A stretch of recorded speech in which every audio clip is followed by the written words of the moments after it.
ದ್ವೇಷ ಭಾಷಣದ ಬಿಲ್ ಏನಿದೆ ವಿಧಾನಸಭೆಯಲ್ಲಿ, ಅದು ಈ ಸರ್ಕಾರಕ್ಕೆ ಗೌರವ ಇದ್ದಿದ್ರೆ, ಮಾನ ಮರ್ಯಾದೆ ಇದ್ದಿದ್ರೆ ಬಿಲ್ ಅನ್ನ ಮಂಡಿಸುವಂತದ್ದು, ಅದಕ್ಕೆ ಚರ್ಚೆಗೆ ಅವಕಾಶ ಕೊಡುವಂಥದ್ದು ಅದು ಕಾನೂನಾತ್ಮಕ. ಯಾವುದೇ ಬಿಲ್ ಅಂದ್ರೆ ಅದು ಕಾನೂನು ಆಗೋದು. ಯಾವುದೇ ಕಾನೂನು ಆಗ್ಬೇಕಾದ್ರೆ ಜನರ ಮೇಲೆ ಅದು ಪರಿಣಾಮ ಏನಾಗುತ್ತೆ ಇದೆಲ್ಲ ಚರ್ಚೆ ಆಗ್ಬೇಕು.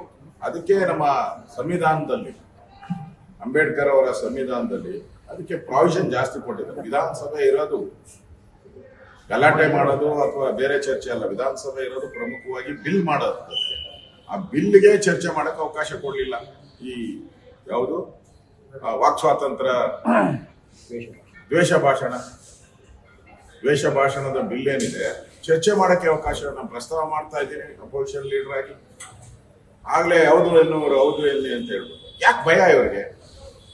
ಚರ್ಚೆ ಆದ್ರೆ ಇದರಲ್ಲಿರೋ ಉಳುಕುಗಳೇನಿದೆ, ಇದು ಜನರಿಗೆ ಯಾವ ರೀತಿ ದ್ರೋಹ ಬಗೆತಾ ಇದ್ದಾರೆ ಗೊತ್ತಾಗ್ತೈತೆ ಅಂತ ಹೇಳಿ ಅದನ್ನ ಮುಚ್ಚಿಡುವಂತ ಕೆಲಸವನ್ನು ಮಾಡಿದ್ರು. ಬಿಲ್ಲನ್ನ ತರಾತುರಿಯಲ್ಲಿ ಪಾಸ್ ಮಾಡಿದ್ರು. ಇದು ಸ್ಪೀಕರ್ ಅವರ ನಡೆಯನ್ನು ಕೂಡ ನಮ್ಗೆಲ್ಲ ಬೇಸರ ತಂದಿದ್ದು. ಮಾಡಬಾರ್ದಾಗಿತ್ತು. ಸಣ್ಣ ಪುಟ್ಟ ಗಲಾಟೆ ಆಗೋದು ವಿಧಾನಸಭೆಯಲ್ಲಿ ಸಾಮಾನ್ಯ ಆಗೋದು.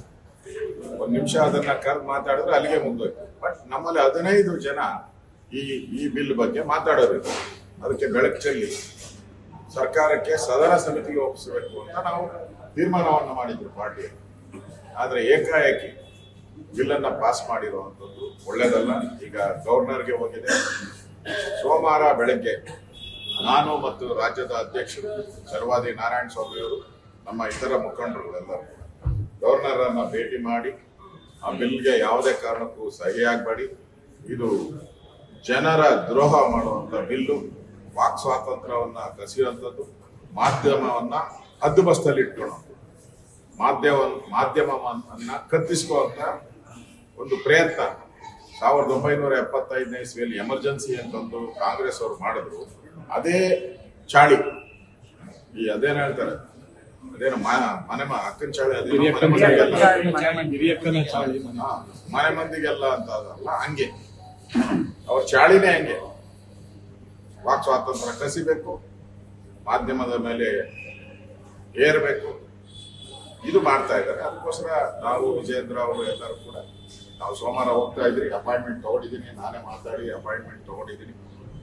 ಸೊ ಸೋಮವಾರ ಹೋಗಿ ಗವರ್ನರ್ಗೆ ಬಹಳ ಇದರಿಂದ ಆಗುವಂತ ಅನಾಹುತಗಳನ್ನ ಗವರ್ನರ್ಗೆ ವಿವರಿಸ್ತೀವಿ. ಯಾಕಂದ್ರೆ ಅವರೇ ರಾಜ್ಯದ ಮೊದಲ ಪ್ರಜೆ, ಅವರೇ ಹೆಡ್. ಅದಕ್ಕೆ ಅವ್ರಿಗೆ ನಮ್ಮ ಇಲ್ಲಿ ನಾವು ಹೇಳಕ್ ಅವಲ್ಲೇ ಬಿಡ್ಲಿಲ್ಲ. ಅದಕ್ಕೆ ನಮ್ಗೆ ಬೇರೆ ದಾರಿ ಇಲ್ಲ. ನಾವು ಗವರ್ನರ್ಗೆ ಹೋಗಿ ಆಗಿರುವಂತ ತಪ್ಪನ್ನ ಸರಿ ಮಾಡಿ ಅಂತೇಳಿ ನಾವು ಗವರ್ನರ್ ಅವರಿಗೆ ವಿನಂತಿಯನ್ನ ಮಾಡ್ತೀವಿ. ಸರ್, ದ್ವೇಷ ಭಾಷಣ ಬಿಲ್ ನ ಪೆಂಡಿಂಗ್ ಇಟ್ಟಿದ್ದಾರೆ. ಆದ್ರೆ ಒಳ ಮೀಸಲಾತಿಯ ಮಸೂದೆ ಏನಿದೆ ಅದನ್ನ ವಾಪಸ್ ಕಳಿಸಿದ್ದಾರೆ ಸ್ಪಷ್ಟೀಕರಣಕ್ಕೋಸ್ಕರ.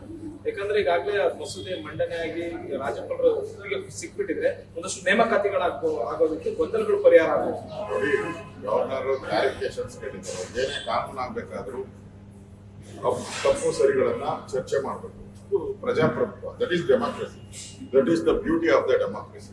ಆ ದೃಷ್ಟಿಯಿಂದ ಮಾಡಿದ್ದಾರೆ. ಅದೇನು ಪ್ರಶ್ನೆ, ಅದೇನು ಇಲ್ಲ. ಮೀಸಲಾತಿದ್ದು ಕೂಡ ಕಾನೂನಾತ್ಮಕವಾಗಿ ಏನ್ ಸರಿ ಇದೆ ನೋಡಿ ಮಾಡ್ತಾರೆ ಅಂತ ಅನ್ಸುತ್ತೆ. ಸರ್, ಕೇರಳದಲ್ಲಿ ಒಂದು ಹೊಸ ಮಸೂದೆಯನ್ನು ತರಲಾಗಿದೆ.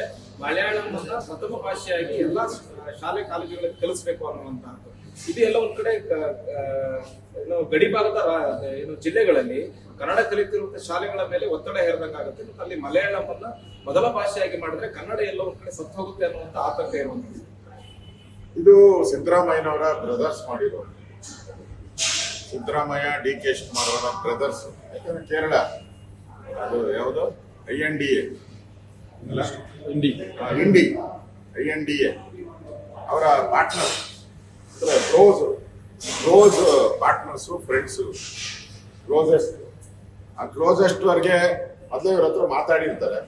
ಇವರು ನಾನು ಒದ್ದಂಗ್ ಮಾಡ್ತೀನಿ, ನೀನ್ ಒದ್ದಂಗ್ ಮಾಡು ಅಂತ ಅಷ್ಟೇ. ಇದು ಏನ್ ಬೇರೆ ಏನು ಇಲ್ಲ. ಯಾಕಂದ್ರೆ INDA ಪಾರ್ಟ್ನರ್ಸ್ ಅಂದ್ರೆ ಏನೇ ತೀರ್ಮಾನ ತೆಗೆದುಕೊಳ್ಬೇಕಾದ್ರೂ ಮಾತುಕತೆ ಇರ್ತದೆ, ಸೌಹಾರ್ದತೆ ಇರ್ತದೆ. ಇವಾಗ ನಮ್ದಿಲ್ವಾ, ನಮ್ದು JDS ಇರ್ತದೆ, ನಮ್ದು ನಿತೀಶ್ ಕುಮಾರ್ ಪಾರ್ಟಿ ಇದೆ. ಏನೇ ಮಾಡ್ಬೇಕಾದ್ರೂ ತೀರ್ಮಾನ ಆಗುತ್ತೆ ಇದರಲ್ಲಿ. ಇದು ಏಕಾಏಕಿ ತೀರ್ಮಾನ ಮಾಡವ್ರೆ ಅಂದ್ರೆ ಇದರಲ್ಲಿ ಸಿದ್ದರಾಮಯ್ಯನವರು ಡಿ ಕೆ ಶಿವಕುಮಾರ್ ಕೈವಾಡ ಪಕ್ಕ ಇದೆ, ಇವ್ರ ಬ್ರದರ್ಸು. ಅವರೆಲ್ಲ ಚರ್ಚೆ ಮಾಡಿ ನಾವು ಸುಮ್ಮನೆ ಕನ್ನಡ ಕನ್ನಡ ಅಂತೀರಿ, ನೀವು ಮಲಯಾಳಿ ಅನ್ನಿ, ಅಲ್ಲಿ ಮ್ಯಾಚ್ ಮಾಡ್ಬಿಡೋಣ ಇಬ್ರು, ಮ್ಯಾಚ್ ಫಿಕ್ಸಿಂಗ್ ಅಂತ ಮಾಡ್ಕೊಂಡಿರೋದು.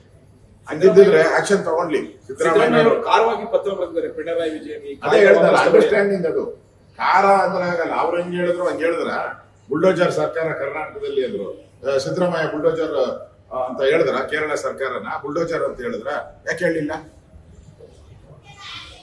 ಖಾರ ಅಲ್ಲ, ಉಪ್ಪು ಖಾರ ಎರಡು ಸೇರ್ಸಿ ಹಾಕ್ಬೇಕು, ಅವಾಗೆ ಅವ್ರು ಭಯ ಬೀಳೋದು. ಹೇಳಿ ಬುಲ್ಡೋಜರ್ ಸರ್ಕಾರ ಅಂತ ಹೇಳಿ ಸಿದ್ದರಾಮಯ್ಯನವರು, ಕೇರಳ ಸರ್ಕಾರ ಹೇಳಲ್ಲ. ಎಲ್ಲ ಇದೆಲ್ಲ ಮ್ಯಾಚ್ ಫಿಕ್ಸಿಂಗ್.